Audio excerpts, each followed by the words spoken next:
Let's talk about something that's a constant presence in all of our lives. Dust. You know, that stuff that coats our shelves, hides under our beds, and somehow manages to reappear just moments after we've cleaned. So what is it really? And what about the biggest mystery of all? Why does it build up even in rooms we think are totally sealed shut? Yeah, this is the central mystery we're going to unravel today. You clean a room, you shut the door, you come back a week later, and poof, there's a new layer of that gray fuzz. It feels completely impossible, right? But the answer is actually this fascinating mix of biology, chemistry, and physics that's happening all around us all the time. So to solve this mystery, first we've got to ask a super basic question. What is this stuff? You know, most of us probably think of dust as just a little bit of dirt we tracked inside. But the reality is way more complex, and honestly, a little more bizarre. Okay, so take a look at this. Dust isn't just one thing. It's like a microscopic archive of our entire lives. You've got the biological stuff, like dead skin cells. They're called keratinocytes. Then there's fiber-based stuff, like lint from your clothes and your couch. But check out the other categories. You've got inorganic stuff, like bits of tire wear that float in from the road. And then there's the anthropogenic or human-made particles like microplastics. It's literally a whole ecosystem in miniature. And here is probably the first big surprise for most of you. You might think dust is mainly an indoor problem, something we create ourselves. But it turns out about 60% of the dust in our homes actually comes from outside. It sneaks in through windows, vents, it gets tracked in on our shoes, and then it all mixes together with the 40% of dust that we generate inside.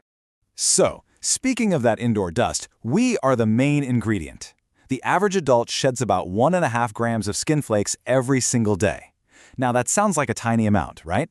But in the microscopic world of dust, that is an absolute feast. And here's why that matters. That daily 1.5 grams of skin is enough food to keep a population of about 1 million dust mites happy. These little microscopic creatures and, well, their droppings are a huge part of household dust and a major trigger for indoor allergies. So yeah, a big part of our dust problem is, literally, us. Okay, so now we know what dust is and where it's coming from. But that still doesn't explain its strangest behavior. How in the world does it cling to vertical walls, or the blades of a ceiling fan, or even the ceiling itself? It seems to defy gravity. Well, the answer is all about physics. So here's the secret. Not all dust particles play by the same rules. For the big, heavy particles, you know, the stuff you can actually see, like a speck of sand or lint, gravity wins. They just fall and settle on flat surfaces like floors and tables. Simple. But for most dust, the really fine stuff, there's a much stronger force at play called electrostatic adhesion. It acts just like an invisible magnet. And this invisible magnet effect has a scientific name. It's called the Coulomb force. Basically, as these tiny dust particles get whipped around by air currents, friction gives them a static charge. And that charge creates a surprisingly powerful attraction to surfaces. For a particle that weighs next to nothing, this static cling is way stronger than gravity, which lets it stick to pretty much any surface, no matter which way it's facing. All right, now we have to raise the stakes a little, because dust isn't just an eyesore or a cool physics trick. It can also be a real health hazard, because it hangs around for so long. Dust basically acts like a tiny sponge or a reservoir for all the chemicals floating around our indoor air. It creates what scientists call a chemical archive of your home. And a lot of these are stealth chemicals. They're called that because they're odorless and they slowly leach out of everyday things like your furniture, your TV, and all sorts of plastics. Then they hitch a ride on dust particles. And what's really wild is that when scientists analyze dust, they can find chemicals from decades ago. I mean, they can still find traces of the pesticide DDT in the dust of older homes, and that was banned all the way back in 1972. And this is why this is all so important. While these chemicals can affect everyone, young children are especially vulnerable. Their bodies and their brains are still developing, and their behavior, crawling all over the floor, constantly putting their hands in their mouths, means they get a much higher dose of whatever chemicals are hiding in that dust. So you might be asking, how did we get here? This concentration of dust and chemicals inside our homes isn't some accident. It's actually a direct result of how we've designed our houses over the last century or so. Let's do a real quick trip back in time. For most of human history, our homes were pretty drafty. From open fireplaces to the invention of the chimney, there was always a lot of air moving in and out.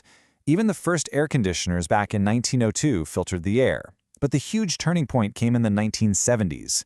In response to the energy crisis, building design changed completely. We started sealing our homes up as tight as possible to save on heating and cooling. And this, well, it created a brand new problem. With hardly any fresh air coming in, all those indoor pollutants, the skin cells, the fibers, those stealth chemicals, they had nowhere to go. They just built up and up, leading to this phenomenon we now call sick building syndrome, where the very air inside our supposedly efficient homes can make us feel unwell. Our homes basically became super effective traps.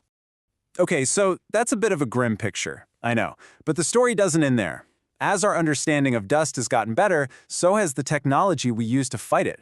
So what does the future of clean actually look like? Can we engineer our way out of this problem? Well, one of the biggest changes is moving from reactive cleaning to proactive management. Smart air purifiers are a perfect example. They use AI and machine learning to look at all this real-time data, air quality, humidity, even noise levels. And then they can predict a pollution spike, like, say, when you start cooking dinner. They ramp up the filtration before the air quality even drops, and they can do it using up to 30% less energy than a device that's just on all the time. And if you look even further into the future, the real goal is to stop dust from ever sticking at all. Researchers are developing things like biomimetic surfaces. These are coatings inspired by nature, kind of like a lotus leaf, that are naturally anti-adhesive. And for more extreme situations, NASA developed something called an electrodynamic dust shield. It's this thin film that creates an active electric field to literally push dust particles away, keeping surfaces like solar panels or windows perfectly clean with zero wiping. So as we've seen, dust is so much more than just a little dirt. It's a complex story of our environment, it's governed by invisible forces, and it's been shaped by the very design of our homes. But the future of how we manage it is shifting from a simple chore to a real science. Which leaves us with one last fascinating question. With all this new technology on the horizon, could we one day live in a world where that endless, repetitive task of dusting is just a memory? Don't forget to like and subscribe for more How Meets History.